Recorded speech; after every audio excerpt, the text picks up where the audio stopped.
Hey everyone, welcome to another 5 Leagues from the Borderlands adventure.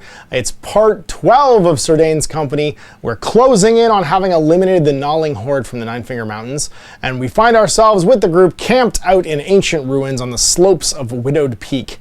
The defeat of the, I guess, like assassin horde of gnawing scouts left us with this place basically to spend the night, and we're going to continue to try and hunt down their threat level 2, this menace, and wipe them off the map, because then we can move on to another of the 2 crazy threats that are in this area. So let's catch up with the adventurers, see how they're doing, and then get this underway.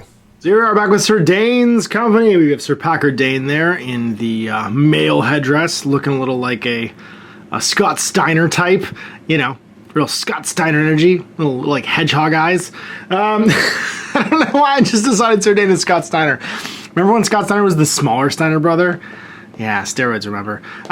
So then we've got Mav hanging out with her lantern over there, and Bale and Shawa, the brother and sister elf, in the front in their cloaks. We've got Lucian, my little monk, who's also our healer. We have the boy Curtis with his bag of tricks, who is now currently... we're pretty sure the bag is just full of doorknobs now, as he is now like one of the melee beasts of this group. And we have the courier, who is still just a follower, and the muscles over there with his blue face paint, looking like red versus blue Kratos. In these ruins, because we just defeated a whole bunch of kobold infiltrators here. They've been hunting us, because we're murdering them, because we've basically decided to commit like kobold genocide here in the Nine Finger Mountains because they were causing trouble. I mean, in our defense, they did raise a Jason Voorhees to try and destroy Boar's Hearth, Jason Goes to New York style, and it was not looked upon kindly by the villagers, so they've sent us on kind of a murder quest. We're right here right now, having wiped out the encampment, and that means we are settled currently in the wilds.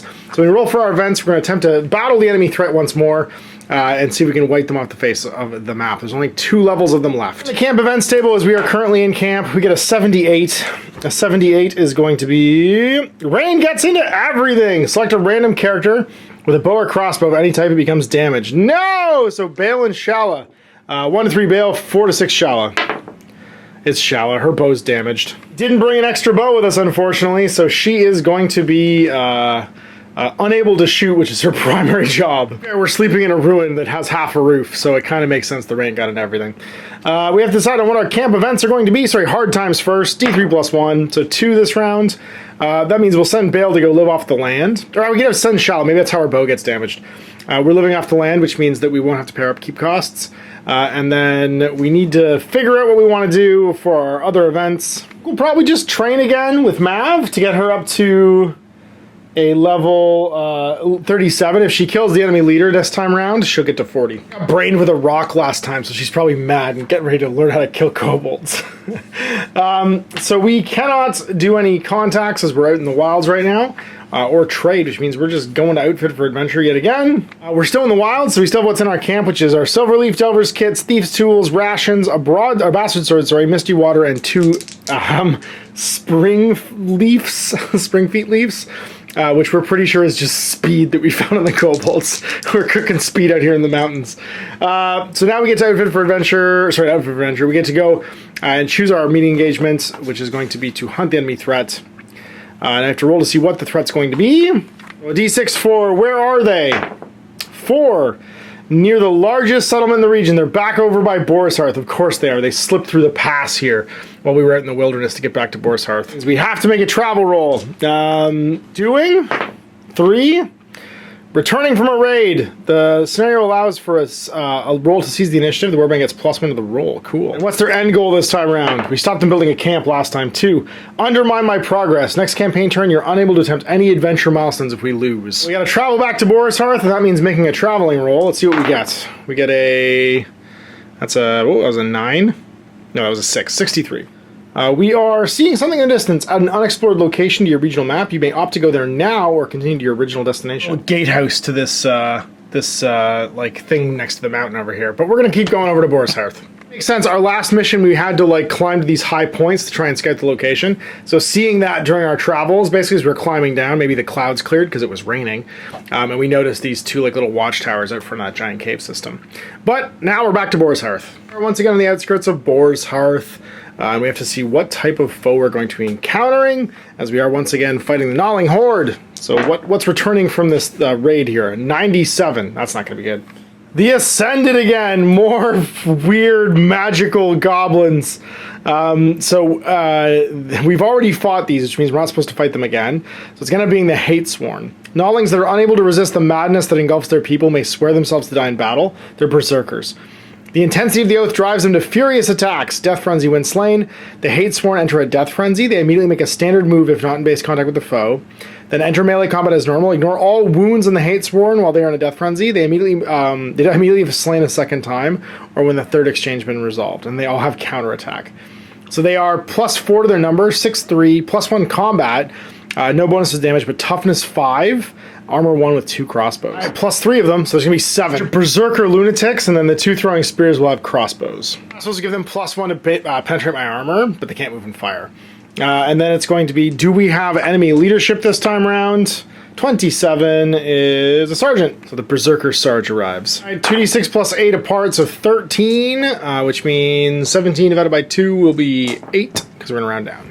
Deployment zones, and what are they up to this game? Return from a raid, 47. We once again need to scout the area because we're hunting them. And that means we need to find, there's 3 big points. Actually, you know what? No. We're not going to scout the area. We're going to reroll with a straight point. I don't want to do the same thing twice.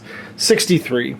Eliminate the enemy. Alright, that makes sense. If you slain at least 4 enemies in the first 6 battle rounds, you completed it. A captain unique foe counts as 2, and if we get this, then we get an extra adventuring point. Okay, so this is just a wipe them out mission, which makes more sense. The same thing twice, so I'm willing to spend a story point on it, because it makes more sense that we're just hunting these guys down, because we're outside of Boar's Hearth, and we're not letting them get in the city. We're all jacked up on the spring leaf berries we keep finding, which we just know is code name for speed. Imagine if kobolds are just like, all just ripped on sneef, just hillbilly heroin coursing through their veins. Right. My headcanon for these kobolds is getting more and more weird. So with 8-inch deployment, they deploy first. In 3 major groups, there are going to be 8 of them. So the boss will take a crossbow and 2 fellas. And then it'll be 2 groups of 2. Actually, sorry, it would be a group of 3, a group of 3, and a group of 2. The boss and his 1 crossbow up here. And a friend. We'll do a crossbow in the woods with 2 friends flanking, and then these guys on the road. Well, you gotta fight this game, considering you've unfortunately lost your bow. So you're gonna hang out with Curtis for safety, because Curtis will keep everyone safe, because his sack full of doorknobs knows no foe. We'll have Mav hang out with Lucian this time around. Courier. And then we'll have you up in the roof there, Bale, and Dayne and the muscles can go in the middle. 6 rounds to kill 4 guys at the very least. Let's roll some initiative. Going big. Ooh, well, all the 2s apparently. So at least Dayne and Lucian can go in the regular phase. And then everyone else, I guess, can roll. So rolling for Bale, no. For Shala, no. They're Fey blood as they're elves. Well, Dayne, you're fast now. You move 6'4", so you're going 10 inches, which means you can just go hide behind here and some cover. Lucian will do much the same, but he only goes 7, so he's just going to go 4 and then 3. Means it's monstering time, so start with the kobold. Aiming down his crossbow, shooting at Sir Dayne on a 6. 5 because he stood still. Nope. This one has line of fire to Shala. And misses as well. Rest will move, and they all move 6'4", so they go 10. So trying to stay in cover, which means they're all going to go as close as they can, but stay behind the boxes. It's doing much the same towards this tree. Dragon phase. All right, well, Bale, take out these crossbows. You're going to take a shot at this one in cover. So it's a 6, but he gets to use his range combat bonus of 3, meaning he will hit on a 3. No! That's my only bow right now. I guess Curtis could use a sling if he's within 10. He's not quite. But he can walk. He's going to walk his 6 up to here. And then force the issue. Shallot's just going to walk up behind him. Muscles will come support Sir Dayne. And then Mav and the courier, she gets to go 6 and then 4 more, or sorry, 3 more, so she goes 9 to there, and the courier only goes 7. She's yet turn 2. That's the tracking phase over. Let's roll for some initiative and see who is murdering kobolds first. So we had a 1 and a 2, so Sir Dayne gets a 2. We could put the 1 on Bale, which I think we will, and everyone else is going to go in the tracking phase.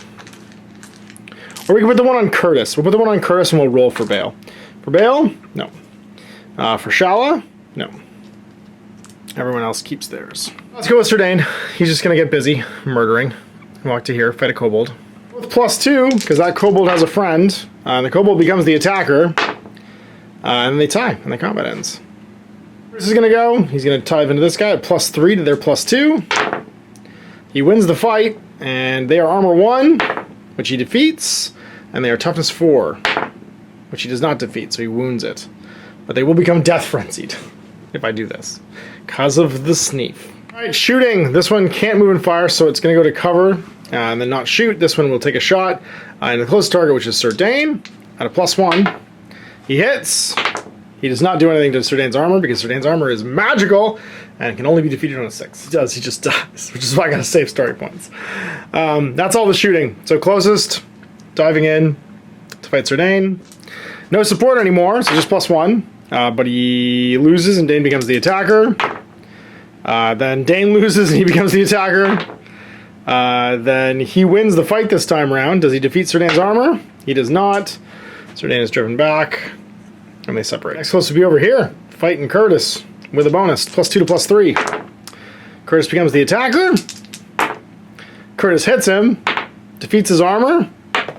And wounds him again, so he death frenzies and immediately fights a combat. So the first combat, he loses and becomes the defender. Then Curtis hits him again, just stuns him, but he's driven back. So now he's stunned, so Curtis gets a +1 from that. So Curtis is a +4 now, and wins the fight. And just defeats his armor, and then wounds him. And that's the last round of the combat, so he dies. The Sergeant comes and fights Sir Dayne with bonus support. Sir Dayne is hit. Does he get his armor defeated? He does not, but he is driven back. And he follows up. So now Sir Dayne is +0 because he doesn't get supporting bonuses because he's outnumbered by kobolds. He loses again. Does it defeat his armor? It does not. So Anthony's driven back, but now this kobold's on his own. So Sir Dayne becomes +3 to +1, or +2, sorry, because it's the Sergeant. He wins the fight and becomes the attacker, but that's the 3rd round, so the fight ends. Now this one comes around to fight Sir Dayne. He's getting real tired fighting kobolds. Sir Dayne gets a, so it's a +2, so a 6. He gets a 6 as well, no, 6, 7 because he's +2. Becomes the attacker. That's going to be a 5 to a 4, so then the kobold becomes the attacker. And then that's going to be a 8 to a 8, so the combat ends in the 3rd round. And this one comes and fights him. And it's a +2 to a +2, so the combat just ends. Immediate tie. It's all the kobolding. Let's start with Bale. He's just going to take a shot at this guy in the open. No. He's going to shoot the crossbow, because they won't attack us. And hit him. And overcome his armor. And kill him. Just dead. So what he would do is he would make a jump down with his death frenzy, and then he would die, because he's not in combat. Well, he's going to throw a rock at that guy. And hit on a 3, because he's in the open. It's a 3+ to defeat the armor. He does. And then a 5+ to kill him. No, he just stuns him. We'll do the same with Lucian. He's going to chuck a rock at the same guy. No. He'll chuck a rock at this one on a 5. No, he misses. And then Mav's going to go fight with a stun bonus. She's +3 melee. That kobold has a friend supporting, so it's +2. But he is stunned, so Mav will be +4 overall. 4 to +2. That's going to be a 6 to a 5. So Mav wins the fight. Defeats the armor, and then wounds him, which means she can drive him back an inch and follow up. Attack him again. She gets a +4, so it's a 5 to a +2, which is a 4, so she hits him again. Just stuns him. And then the last round of the combat, he's driven back again. She's still +4 to his +2, so that's going to be a 6 to a 5, so she hits him one more time. Defeats the armor. And kills him, but he death frenzies, so he immediately attacks her again, becomes the attacker. She gets a... He's not stunned anymore, so she gets a 7. He gets a 5, so she becomes the attacker. She hits him. She defeats his armor. And she stuns him, so he gets a +1. And drives him back. And then the last round of the combat, she's +4 again. She wins the fight. She defeats his armor. And she wounds him, but it didn't matter because he dies from Death Frenzy. So much killing happening right now, Morty. So she'll activate her Ring of Unrelenting Fury then, and then jump this guy. And she'll jump him like this so that she can get the gang up bonus from Sir Dayne. An additional round of combat, and by which I mean she's clearly found the Kobold stash. So she's a +4 to its +1. She wins the fight. Does she defeat its armor? She does, and kills it, but it Death Frenzies and becomes the attacker now again. So many rounds of combat. She has the supporting bonus, so she gets a 9 to its 7, so she wins the fight and becomes the attacker. And then wins again, because that's going to be a 5 to a 2. She defeats its armor, and she just kills it, straight up. Mav done. Shala could go... She doesn't have any ranged weapons. She could just go fight this guy, I guess. She's got a +2. She might as well. It becomes the attacker. She gets... no, now she gets to fight again. Does she have a fencing blade? She does not. Oh, she had a fine bow, which means it becomes damaged. It doesn't... It just becomes a bow. Anyway. She gets driven back. Does the thing break her armor? It does. It just knocks her out. She's gone. Terrible. I don't know why I ran into combat with her. I guess the muscles will fight the sergeant. He's got a +1, goes to a +2 for having a friend there, because he's too far from his support. It's going to be a 4 to a 5. He loses the combat, and this guy becomes the attacker. The sergeant hits the muscles. Nope. He becomes the attacker again. And then hits. Does he break the sergeant's armor? He does, because he's got a bastard sword. And then does he break his toughness? He does just tie it, because the guy's toughness 5. Combat ends because that was round 3. Solution remains, you're going to go scout for us. No, we're not doing scouting, that's right, we're just doing killing. You're going to move over to support everybody. So you're going to go 7 to here. You're going to do the same. It's just going to be on his own, I guess. So we managed to cause 4 casualties this round, so it's morale checks for these gnawlings. 1 runs, so the crossbow's furthest from us, so he's going to run away. And then the next furthest will run an attack. So he's going to go attack the muscles. Or no, he stops an inch away. That's right, from the rage. We succeeded in our objective. It's round 3. Let's roll some big initiative. There's only 3 of these things left. Because, you know, but they killed Shala, which is terrible. We get 2 1s, so we're going to activate, I think, Mav and Bale. Well, Shala's gone, so everybody else has just got a 6. Bale, activate this guy's Death Frenzy. So it's going to be hitting on, he's in the open, so it's going to be a 5, goes to a 3. It goes to a 2. Hits, defeat armor on a 2. You do, because he's only armor 1. And then you wound him, which activates his Death Frenzy, so he piles in.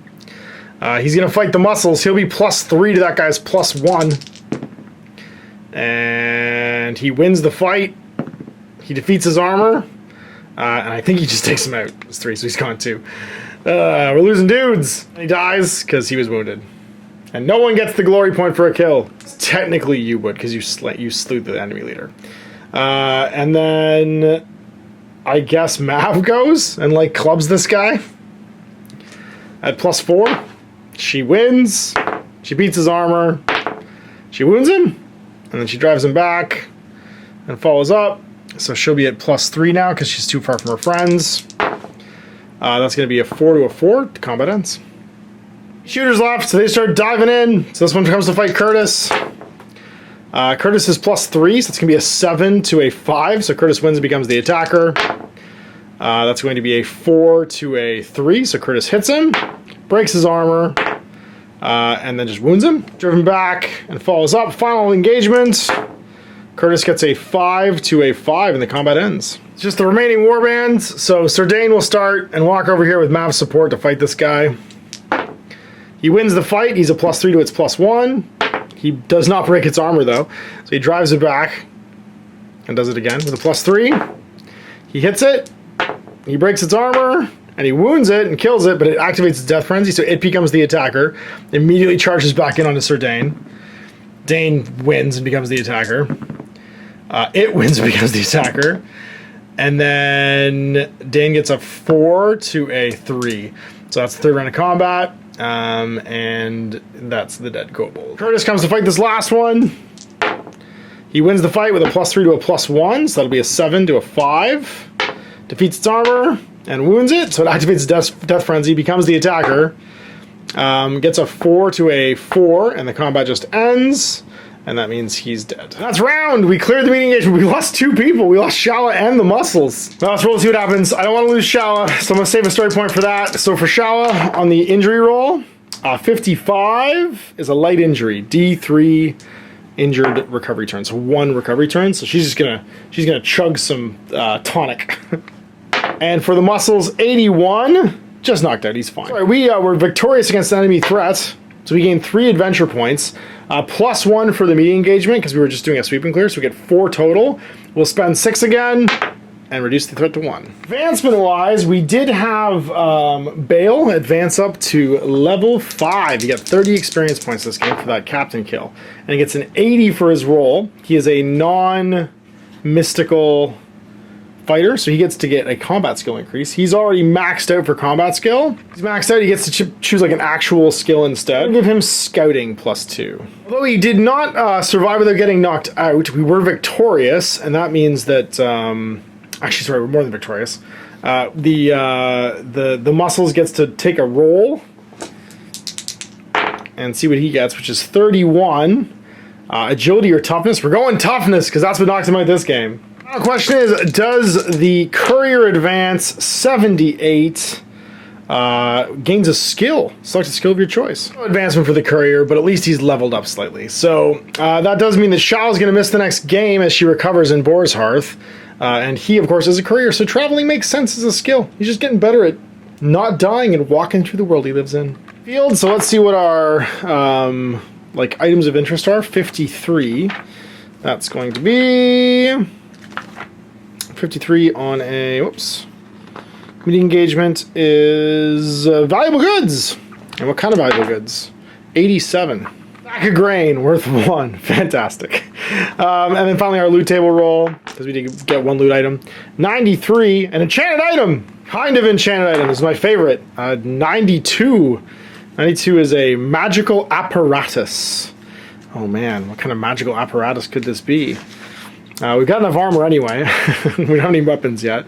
A magical apparatus is 49 congealed strands. Very exciting. I'm going to reroll it. 87. Magical tome. Ooh. And the tome can be read while in camp or in town. Randomly roll up a spell in the spell table. If the mystic learns the spell in question, if it's already known, get +3 XP instead. Spent a story note on that reroll because congealed strand's not very exciting for you guys to watch me find. And then finally we get to roll on settling in. We're settling in back in camp. Well, actually not back in camp, we're settling back in Boar's Hearth because we're just outside of town. And we killed a bunch of random jacked up kobolds who were marching back, probably lost. What's the news in town? A 27... A monster's been spotted in the fog. Add another monster alert to your region. Oh no, Jason's back. I'm adding a lake with some cabins and trees down here. I feel like Camp Crystal Lake is probably appropriate. We'll just call it the Camp of Lake Crystals. We're not supposed to reuse the same monsters, but if we go on a monster hunt later on after I kill all these kobolds, I'm 100% going to just reuse that monster because I love the idea that we basically just got like a Jason Voorhees. That leaves the Gnawing Horde at 1 current threat level, so we will wipe them out in the next adventure. We get 11 adventure points to do it. If we can win another encampment or attack against them, we're going to basically track them down to their final location. So there we go, those kobold berserkers were no joke. But we are now basically at the final chapter of the Gnawing Horde's invasion of the Nine Finger Mountains, where we get to close the book on them, hopefully, in this next adventure, if nothing goes wrong.